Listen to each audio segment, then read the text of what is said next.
everyone and welcome back to Typical City. Trent Alexander-Arnold seems to have a rather big mouth, doesn't he? Which is mind blown, to be honest. A very, very strange occurrence for a Scouser to have a big mouth. How unusual. Rather a bit of an anomaly, to be honest. Unheard of. Unheard of. And I'm going to get on to those comments and the response from certain individuals as well as my own personal response. But before I do, I wanted to give a big shout out to the Sun Sport, the Liverpool's favourite publication, of course, of which I was on their show, The Tap-In, a brand new show, which I thoroughly enjoyed. It was a great occasion for me, a great experience for me. Really enjoyed it. I'm going to show you a quick clip, so go on down below into the description. You'll find the full feature-length video of that show. It's a brand new show. It's worth having a look. The dirty, grimy grounds of Barnsley. Tap-In has never seen scenes like this before. Time when, they were eating pies at half-time and smoking bags. I hate Pep Guardiola. Unbelievable lack of respect. Just pumping this in my youth. Because I'm a big salary cap guy. Winning trophies, mate. The most tragic leaderboard that any game show has ever seen. Like there is an agenda from the Premier League against Manchester City. 8 pints a day isn't good for you anymore. Yeah. Absolute lack of respect. I like watching a men's team play against an under-12s. He's a god. A groovy little challenge. Good Tap-In! So that was the Tap-In show. Really enjoyed doing that. Go and show the support for the Tap-In new show. The link is in the description below. Now, Trent Alexander-Arnold, he's had some words to say.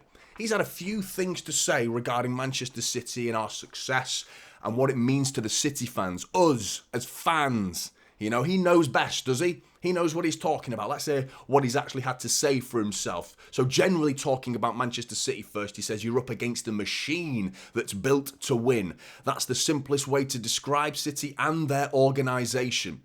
Okay, fair point.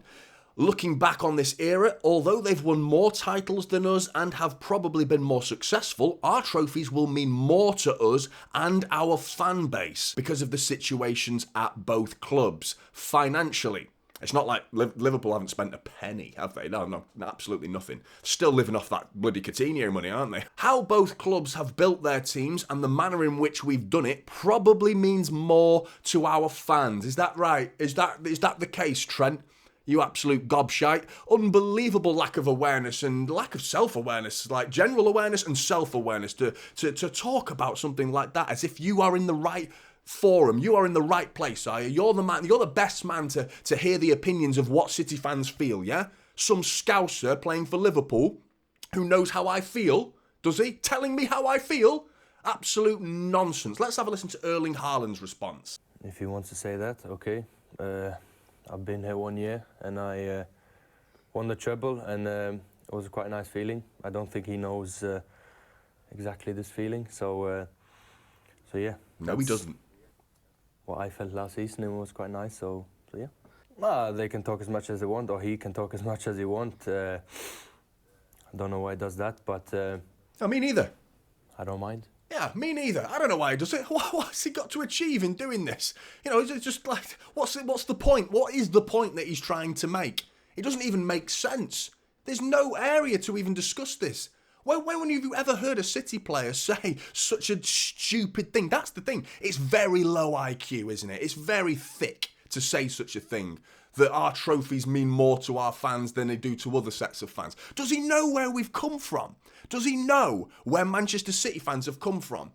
They're those entitled red bastards who have finished, 7th is a worst case scenario for them when they were struggling in mid-table, 8th, maybe even 7th. In the Premier League, struggling. That was them struggling, wasn't it? In recent times, the last couple of decades, they've been a fully well-established Premier League football club for decades and decades. Well-established. They don't know what pain really is. They don't know the sorrow of relegation like City fans do. They have no idea what we've had to go through to get to where we are. And they're telling us that it doesn't mean anything. It doesn't mean anything for us to win the treble or to win any sort of trophy. That Aguero moment. Gundogan's goal, Yaya Toure against United, the 6-1 against United, the treble, Champions League, Champions of Europe, you'll never sing that. All that. They don't understand. That means nothing to us, does it? We used to get battered. We used to get relegated season, and then the next season after that, relegated again, mate. Do you know what that feels like? Do you know what that feels like? No, you don't. So speak on what you know about, mate. Speak on what you know about, because you don't know what City fans feel. You have absolutely no awareness of what Manchester City fans feel. And what bugs me more than anything is we've got City players defending us. City fans, come on. Where are you? Little old me. I know my place. I know my size. I know I've just started this YouTube journey this season. It's brand new and fine. Okay, I know I'm a little tin pot channel with 11,000 subscribers. I know my place, but there are City fans out there with bigger platforms. Let's hear you guys. Come on. Defend the club, man. The guy's just bad-mouthing us. He's dragging our name through the mud. You know? Our fans, not the club. Fans, he's dragging your name through the mud. Get behind the club. Show it what it means. And let's educate this fool. Educate him. He's clueless. He doesn't have a clue what he's talking about, what it means to Manchester City fans. You know? Just because we're not bloody apes going round like Jurgen Klopp, pounding our chest, proving physically what it means to us, is that what we have to do? It's like to our fans to prove what it means to us? No. We have a little bit of class, like Erling Haaland. Look at him. Rises above it, mate. If he wants to talk about it, he wants to talk about it. He almost looked embarrassed, Erling Haaland, having to answer those questions. It was an embarrassing statement from Trent Alexander-Arnold, and Haaland felt that same level of embarrassment. He really, really did. It's shameful. It truly is. Now, honestly, I know what it must feel like. Now, I also want to highlight that I felt a little bit of like, I understood Liverpool's joy with that Istanbul moment. You know, the Champions League, 3-0 down to AC Milan. The celebrations there were wild, mate. Absolutely wild. So you want to talk about credibility and someone who's just going to be biased. I remember that moment and I was thinking, fair play. Fair play, Liverpool, mate. What a moment that must be. What an incredible achievement to be 3-0 down at half-time and win the Champions League final in such a manner like that. Well done, mate. The celebrations, they were big, and rightly so. Good. Absolutely fair play.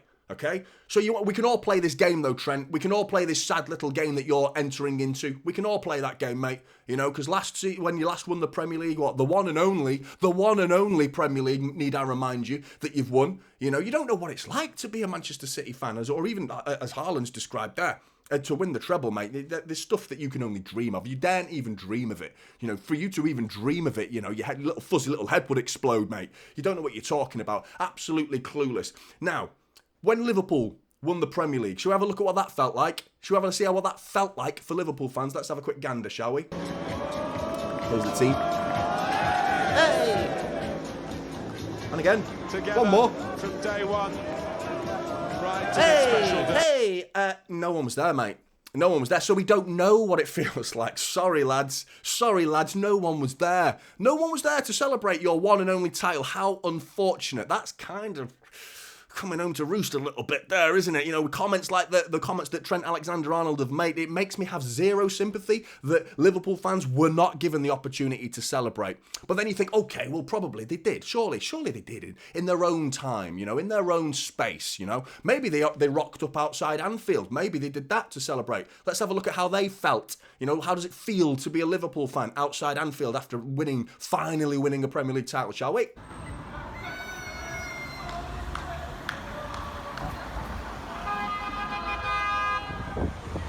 Scenes, mate.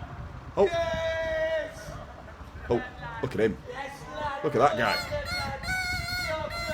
Oh, love it, mate. Oh, buzzing, mate. Oh, so wild. The limbs, the scenes. Oh, it's absolute chaos outside Anfield. Look at that. Guy dusting off a Christmas cracker party whistle. What the fuck was that? And that was it, mate. Some bloke on a bin waving a flag. Yeah. Well played. Absolute scenes, mate. But City fans, we don't know what it feels like to win things. We don't know how to celebrate these things. Should we have a look at what it feels like to be a City fan? Should we have a quick look? Because we can all play this game, Trent. We can all play this petty little game, mate. Let's play this game, shall we? Let's have a look. Oh, hang on a minute. A few fans there, isn't there? That's it, boys. Right, quickly, before... The best bit about this bit here is, first of all, this isn't the same parade. They were different parades, by the way. Multiple parades. We've been doing this for years, mate, lining the streets of Manchester with a sea of blue. We've been doing it for years, mate. You know?